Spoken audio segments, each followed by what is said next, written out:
नमस्कार, मेरे चैनल अवधि बहार में आपका स्वागत है। अगर आपको मेरे गाने पसंद आए तो लाइक, सब्सक्राइब और शेयर करना ना भूलें। घरा से निकली नी बहुअरी त सासू से अरज करई, सासू से अरज करई हो। सासू सब सखी चली छठी पूजई, हमहू पूजई जाबई, हमहू पूजई जाबई हो। सासू सब सखी चली छठी पूजई, हमहू पूजई जाबई, हमहू पूजई जाबई हो। चुप रह बहू चुप रह, कुछ जीनी बोलाऊ, कुछ जीनी बोलाऊ हो। बहू सुनई पही तोहरी जेठनिया, तो हई ताना मरी हई, तो हई ताना मरी हई हो। बहू सुनई पही तोहरी जेठनिया, तो हई ताना मरी हई हो।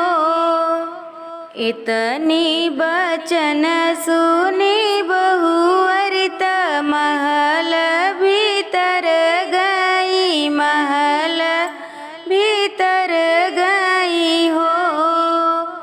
बहुअरी रोई रोई छठी के मनावई त, छठी के रोई त छठी आगे रोई हो। कुस के बनावे बहुअरी ललनात, ढाके पाते हाथ गोड़, ढाके पाते हाथ गोड़ हो। बहुअरी मटिया के मुड़वा बनावई, ललन छठिया वई, ललन छठिया वई हो। देखी के बजनिया के पूजवात, छठी माई मगन भैली, छठी माई मगन भैली हो। माई मुख भरी दिही आशीर्वादवा, ललन रोई लागे, ललन रोई लागे नी हो।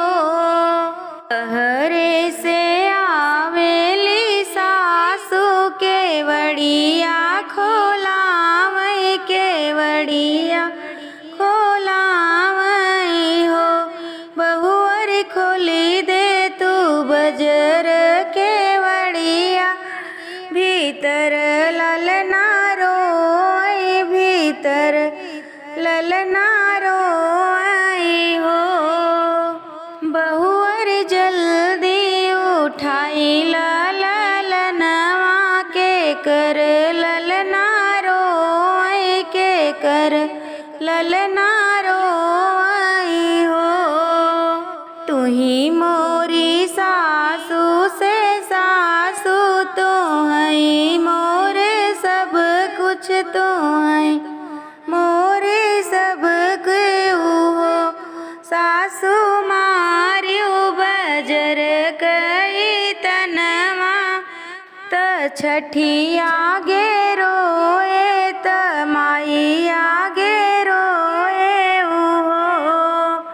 सासू कुसवा के ललना बनाए, त मटिया के मुड़वा, त मटिया के मुड़वा हो। सासू छठी के पूजन हम गईले, ललन रोई लागे, ललन रोई लागे नी हो। सासू छठी मैया दिही आशीर्वादवा, ललन रोई लागे नी हो। सासु छठी मैया दी बरदनवा बजनिया गोदी